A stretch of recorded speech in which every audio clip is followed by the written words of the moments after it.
Installation guide for bigger valve.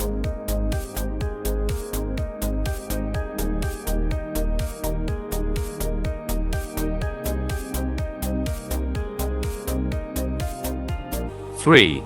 Animal drinking valve. The animal drinking valve consists of 4 parts: bigger valve, floating ball, filter, nut. This bigger valve needs to be installed at the bottom of the reservoir. We need to set the maximum water level as desired. For example, we set 30 centimeters. Then, cut off the cord to this length and connect the cord to the floating ball. The maximum water level setting is completed. Next, put the filter into the inlet of the bigger valve and press it firmly. Finally, install the bigger valve at the bottom inlet of the water tank and secure it with nut, while ensuring that the bigger valve is installed vertically.